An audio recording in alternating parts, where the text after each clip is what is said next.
بسم اللہ الرحمن الرحیم الف لام میم ذالک الکتاب لا ریب فیہ ھدی للمتقین الذین یؤمنون بالغیب ویقیمون الصلاة ومما رزقناہم ینفقون۔ صدق اللہ العلی العظیم۔ واجب الاحترام، آج میں جس آیات پر گفتگو کروں گا، اللہ رب العزت مجھے حق اور سچ بولنے کی توفیق عنایت فرمائیے۔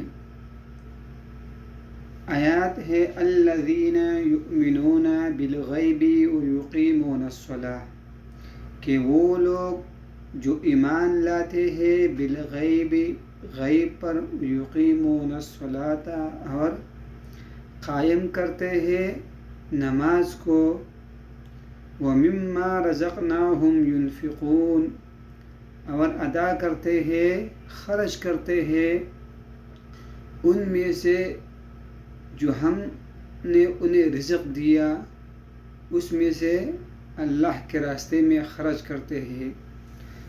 اس آیات میں وضاحت فرماتے ہیں، کس چیز کی وضاحت؟ اس سے پہلی والی آیات ھدی للمتقین، کہ یہ قرآن مجید ہدایت ہے متقین کے لیے۔ اب آیا متقین لوگ کون ہے؟ متقین کون کون لوگ ہوں گے؟ تو اس آیات نے متقین یعنی پرہیزگار، اللہ کے نیک بندے۔ اب آیا پرہیزگار اور اللہ کے نیک بندے کون کون ہوئے؟ تو آیات میں وضاحت ہے الذین یؤمنون بالغیب، کہ وہ لوگ جو ایمان لاتے ہیں غیب پر۔ اب غیب سے کیا مراد ہے؟ غیب سے مراد مفسرین مختلف مراد لیتے ہیں۔ بعضی مفسرین اس سے اللہ تبارک و تعالیٰ کی ذات مراد لیتے ہیں، کہ اللہ کی ذات اس سے مراد ہے کہ ہم نے اسے دیکھا نہیں۔ بعض مفسرین مراد لیتے ہیں کہ قیامت، حشر، نشر، قبر وغیرہ سے مراد لیتے ہیں کہ وہ بھی ہم سے پناہ ہے، کسی نے دیکھی نہیں۔ لیکن بعض مفسرین فرماتے ہیں کہ سب اقوال اس میں آ سکتے ہیں، کہ اس سے اللہ کی ذات بھی مراد لے سکتے ہیں، اور حشر اور قیامت کے روز بھی مراد لے سکتے ہیں۔ لیکن اصل بات جو ہے وہ ایک صحابی فرماتے ہیں، یعنی اسی غیب کے حوالے سے کہ غیب سے کیا مراد ہے، فرماتے ہیں کہ آمنا بالغیب وقد قومنا یصلون للأصنام قبل محمد۔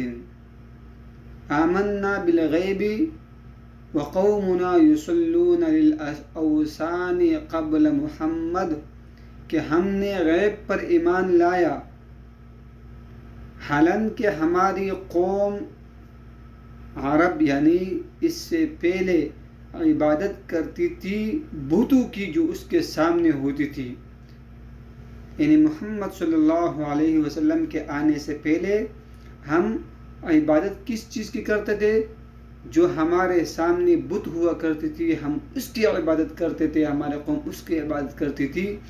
لیکن جب محمد صلی اللہ علیہ وسلم تشریف لائے تو ہم نے کس پر ایمان بالغیب لایا، یعنی اب اللہ تبارک و تعالیٰ کی عبادت کرتے ہیں، حالانکہ اب ہم اللہ کو دیکھا نہیں ہے، لیکن محمد صلی اللہ علیہ وسلم کی لائی ہوئی دین پر عمل کرتے ہوئے غیب پر ہم نے ایمان رکھا۔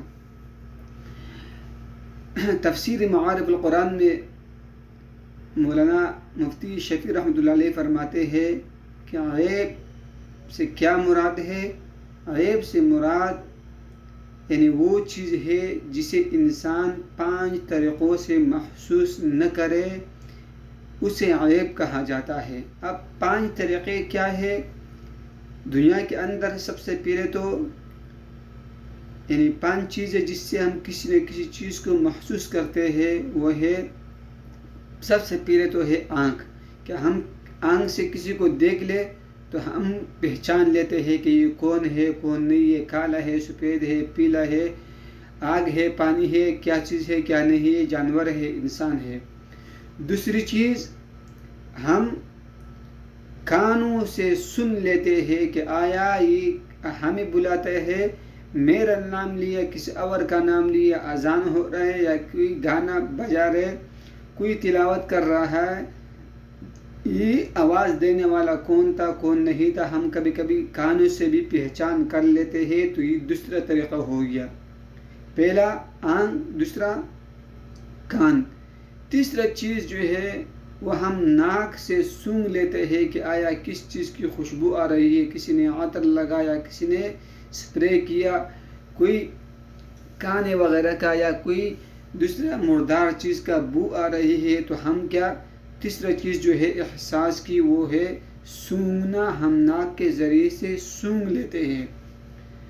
اب اگر آنکھ سے بھی نظر نہیں آیا، کانوں سے بھی یعنی سنائی نہیں دی، اور ناک سے اس کا سونگا بھی نہیں گیا، تو چوتھا ذریعہ جو ہم لوگ اسے محسوس کرتے ہیں وہ ہے زبان سے چکھنا، کہ یہ چیز میٹھا ہے تو یہ آنکھ سے نظر نہیں آتی ہے، نہ کانوں سے سنا جاتا ہے کہ میٹھا ہے یا کڑوا ہے، اور نہ ناک سے میٹھا ہونا اس کا محسوس ہوتا ہے کہ ہم اسے سونگھ لیں۔ تو چوتھا چیز جو ہے وہ زبان ہے، کہ ہم زبان سے اس کا ذائقہ چکھ لیتے ہیں کہ آیا میٹھا ہے کڑوا ہے، یہ نمکین ہے نمکین نہیں ہے۔ تو احساس کا چوتھا ذریعہ وہ زبان ہے۔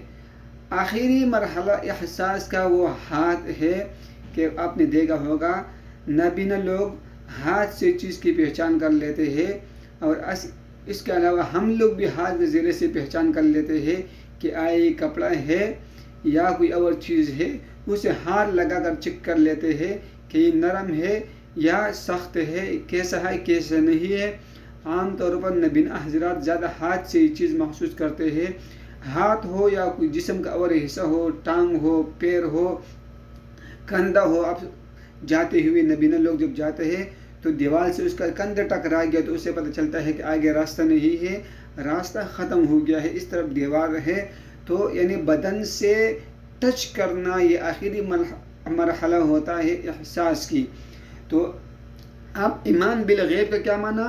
کہ نہ ہمیں غیب اللہ تبارک و تعالیٰ کی ذات نظر آتی ہے کہ ہم آنکھوں سے دیکھ لیں، نہ اللہ تبارک و تعالیٰ کی ذات ہمیں کانوں سے سنائی دیتی ہے کہ ہم سن لیں، نہ اللہ تبارک و تعالیٰ کی ذات ہم سونگھنے سے محسوس کرتے ہیں، نہ اللہ تبارک و تعالیٰ کی ذات ہم ذائقے سے محسوس کرتے ہیں، اور نہ اللہ تبارک و تعالیٰ کی ذات ہم ہاتھ سے محسوس کر سکتے ہیں۔ تو یہ ہے غیب کی تفسیر۔ غیب کی تفسیر معارف القرآن میں حضرت مولانا مفتی شفیع رحمۃ اللہ علیہ نے ذکر کیا ہے۔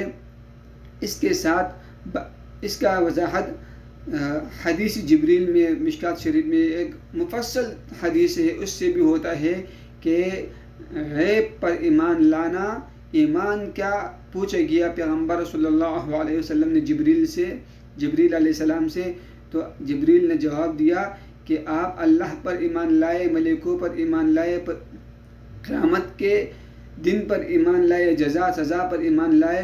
تو اس سے وہ بھی پتہ چلتا ہے کہ ایمان بالغیب، اللہ تبارک و تعالیٰ کی ذات پر ایمان لانا، یعنی متقین لوگ کیا ہے؟ جو ایمان لاتے ہیں بالغیب، وَيُقِيمُونَ الصَّلَاةَ، اور نماز کو ادا کرتے ہیں، نماز کو قائم کرتا ہے، نماز کو اپنے وقت پر اطمینان کے ساتھ، سکون کے ساتھ اور اکمل درجے سے ادا کرتے ہیں، تو یہ کیا ہے؟ متقین لوگ ہیں۔ وَمِمَّا رَزَقْنَاهُمْ يُنْفِقُونَ، اور یہ متقین لوگ کون ہیں؟ وہ لوگ ہیں جو اپنے رزق میں سے خرچ کرتے ہیں اللہ کے راستے میں، یعنی وہ پیسے جو آپ کے جیب میں آئے اور اس کے بعد آپ اس میں غریب کا اللہ کے رضا کے لیے حصہ ڈالے، تو یہ کیا ہے؟ متقین لوگ ہیں۔ جو روٹی آپ کو ملے خاص کر اس دور میں، اس روٹی میں اپنے غریب کا، اپنے کوئی رشتہ دار کا، کسی غریب کا حصہ کرے۔ اس طرح جو پیسہ، جو تنخواہ آئے چاہے کم کیوں نہ ہو، اسی کم پیسوں سے ہی آپ کسی غریب کا حصہ کرے۔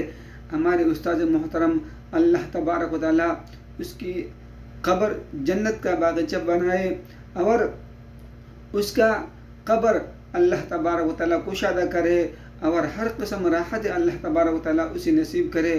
وہ فرمایا کرتے تھے حضرت مولانا ڈاکٹر عبدالرزاق اسکندر رحمۃ اللہ علیہ فرمایا کرتے تھے کہ صدقے کا مقصد یہ نہیں ہے کہ اللہ آپ کو بہت پیسہ دے گا پھر آپ اس میں سے خرچ کرے گا۔ اپنی تنخواہ کے مطابق آپ اس میں سے 5 روپے خرچ کرو۔ اس وقت ہمیں مدرسے کی طرف سے 130 روپیہ مہینے ملتا تھا جیب خرچ کے لیے۔ فرمایا کرتے تھے آپ اس میں سے 5 روپے بھی خرچ کرو تو آپ کا صدقہ بہترین صدقہ ہوگا، آپ اس میں سے 2 روپے بھی خرچ کرو تو یہ آپ کا بہترین صدقہ ہوگا۔ فرمایا کرتے تھے آپ اپنا روٹین بنا دو، ادھر سے نکلو گے آگے جا کر آپ جہاں پر تنخواہ لوگے تو اپنی تنخواہ میں سے 1000 2000 کچھ نہ کچھ اپنا روٹین کے مطابق کہ ہر مہینے میں نے یہ اپنے تنخواہ سے نکال کر اللہ کے رضا کے لیے غریبوں کو دینا ہے، تو یہ وہی لوگ ہیں متقین۔ وَمِمَّا رَزَقْنَاهُمْ يُنْفِقُونَ، اور یہ وہ لوگ ہیں جو ہمارے دی ہوئی رزق سے خرچ کرتے ہیں۔ وآخر دعوانا الحمد للہ رب العالمین۔